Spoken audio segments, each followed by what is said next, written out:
call it the Netflix effect. They cancel or pause their Netflix when they go on holidays. Same attitude with their financial advisor, that they actually think about pausing the financial advice relationship when they're not getting value from it. The reality of where I see financial planning practices needing to evolve between these two service offerings when we think about our two target markets, think about how you can bring in a hybrid offering to your younger demographic of clients. The advantage of that for our advice practices is that we've established that relationship with the next generation.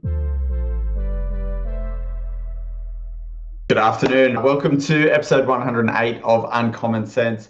Dean Holmes here. Craig Qantas is out today, so this is a solo episode, which will make it a little bit faster and a little bit punchier as we go through a few of the key ideas for today. I am doing this podcast with Claude helping me along the way. So obviously that means that I put the questions in and perhaps I'll be asking Claude some additional things along the way. Conversation today is a little bit about the different advice offering that firms can have, and also probably what are the options going forward in terms of whether we reinvent ourselves delivering advice in a couple of different ways. And so firstly, if we just talk about the definitions of these self-service, hybrid and full service, we obviously know a little bit about full service. Predominantly, that's where we play first and foremost. The advisor is the central part of that business. They own the strategy, but also they organize everything across the client's financial life. And so full service is what's been delivered to clients in the past. It may not be what clients wanted when they first came to see a financial advisor, but it's historically how we've run our advice operations. That means it's all about having an ongoing service agreement, an ongoing retainer, annual reviews, or more frequently, and catching up with the clients on an ongoing basis. Then we drop back in terms of what a different option is for clients. I talk through this idea of a hybrid deliverable or a hybrid model, whereby the advisor is still heavily involved in a hybrid model, but actually it might be that situation where it's drop in and drop out of advice relationships more frequently. And so whilst the continuation is that advisor relationship, at the end of the day, the advisor and the client together predominantly are making a decision whereby they might only need advice for a shorter period of time. And then they might come back when their situation changes, or for that a checkup, but that checkup maybe 3 to 5 years in between. It may not be as frequent as that full service. Often in that hybrid model, the client takes on a little bit more responsibility. If we take that example, maybe they're taking responsibility, doing their budgeting, doing their super contributions, doing their reviews of their insurance. They're doing a little bit more themselves in that model, but they still have the advisor available to them to come in and help at different points in time. And then finally, the last option, which is starting to exist in our world, is this idea of self-serve. Predominantly, it's still in the concept of self-serve in terms of products, as opposed to self-serve in terms of getting strategic advice.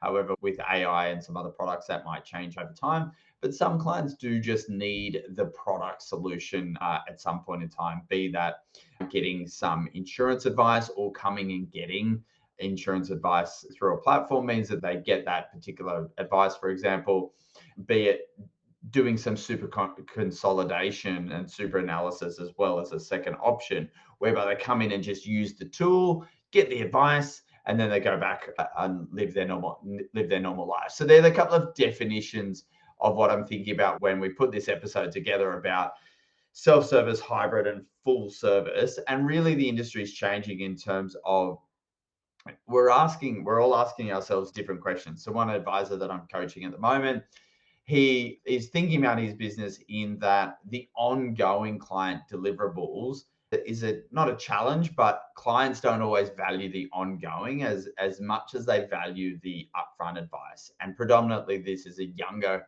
clientele. And what's interesting about the younger clientele, I call it the Netflix effect. They cancel or pause their Netflix when they go on holidays. Same attitude with their financial advisor, that they actually think about pausing the financial advice relationship when they're not getting value from it, i.e. going on holidays or when it's set and forget. And so this is actually a great case study for the hybrid model, whereby clients come in, they get one-off complicated strategic advice to take them from where they are today up to a standard where they actually are financially well organized and they have their plan going forward. And then the hybrid nature means that they actually can opt in and opt out of the advice relationship going forward based on their decision or the advisor's prompting in terms of things that they should be thinking about. One of the challenges with that, when we think about the hybrid solution for advice practices that might want to consider this, is then they don't have this concept of recurring revenue, i.e. money coming in each and every month to pay the wages and to service the client.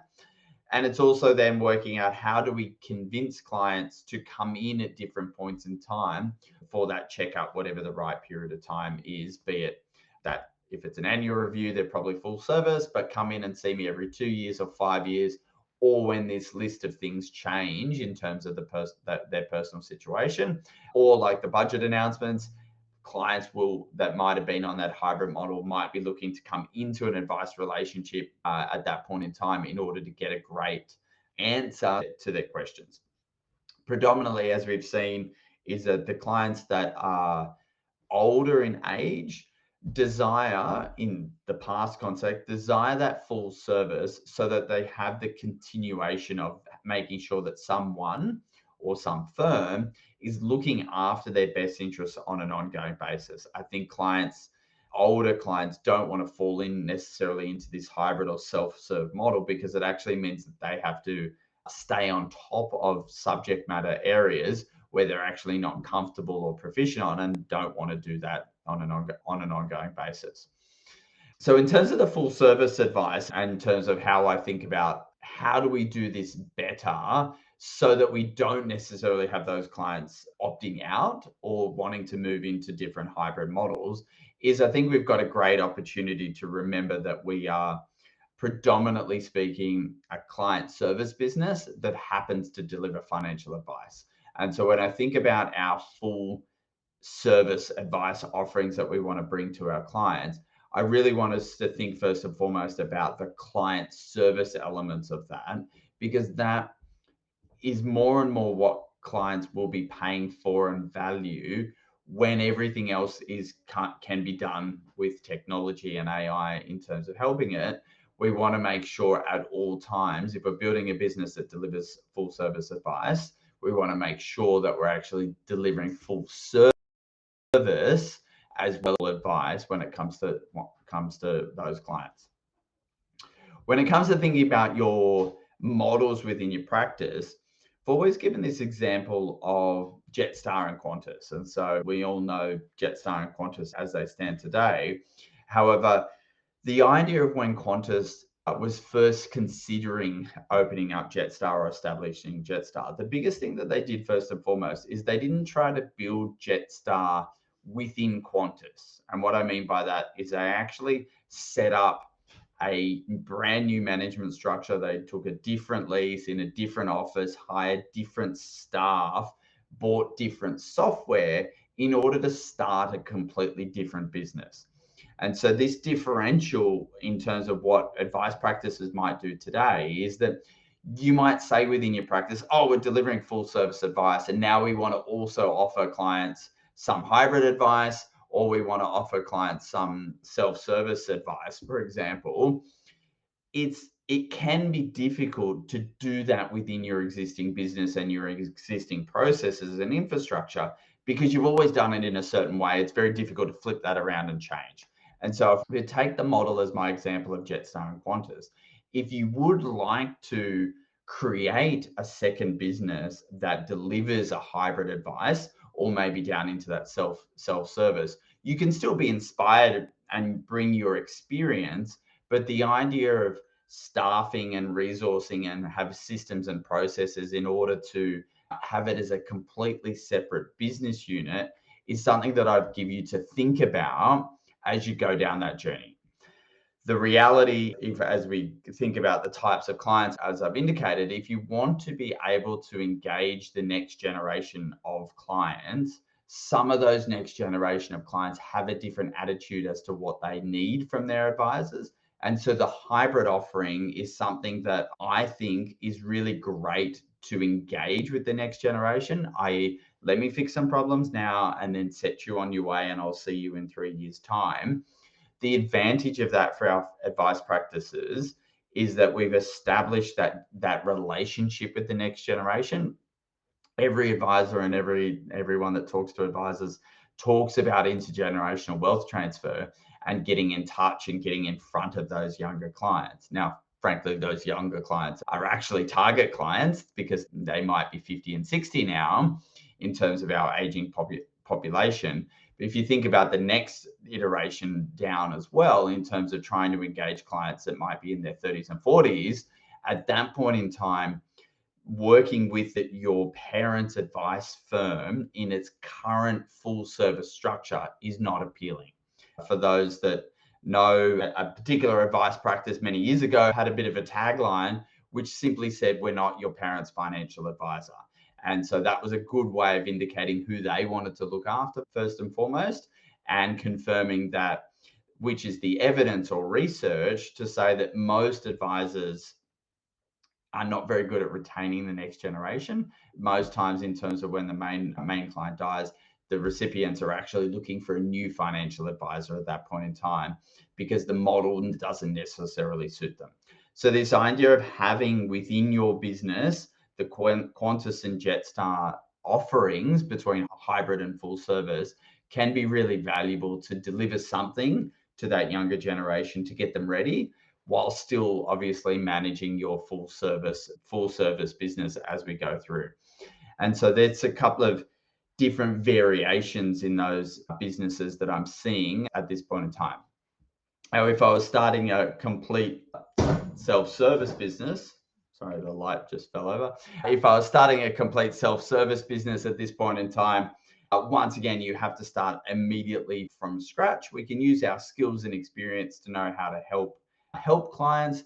However, the systems and processes and automation that goes into a self-service business wouldn't actually work very well building from scratch, building within an existing financial planning practice. So really, the reality of where I see financial planning practices needing to evolve between these two service offerings when we think about our two target markets is have a think about how you can bring in a hybrid offering to your younger demographic of clients. Think of it as the second and third generation, perhaps, of some of your ideal clients, but don't try to sell them on the full service, strategic, ongoing financial advice. Come in and price the advice appropriately and just offer to fix one to five complicated problems for that client, get them set up in the right manner, and then let them go. You can still communicate to them in a structured way. You can still work with them from that perspective. However, letting them go means that you're actually meeting what they needed, which is to not necessarily have you micromanaging them all the time or dealing with you from that perspective. Solve the problems and then continue to communicate with them in manners that they like and understand. Might be doing something on social media. It might be running a podcast to the younger generation. It might just be emailing them budget updates and some other things for them to be aware of. And that is the hybrid nature, which will pull those clients back into your world when those situation changes. And ultimately, when I think about the parents passing the wealth to the next generation, if you've had this iteration of relationship over the period of time, I'm believing that you will have a greater chance in being able to have a seat at the table to help to manage the capital and the client relationships on an ongoing basis if you've gone through this path of helping clients somewhere between the self-service and the hybrid relationship with those clients. So that's my 15-minute quick rant for Uncommon Sense for today. With no Craig Kamanis, there is no back and forth questions. So 15 minutes of content for you to think about is enough for us today. So thank you very much for listening, whether you've dialed in live or you're walking around. Obviously, if you're walking around and you still got walk to go, you can go back to one of the previous episodes and re-listen as well. So until then, enjoy the rest of your day. Thank you.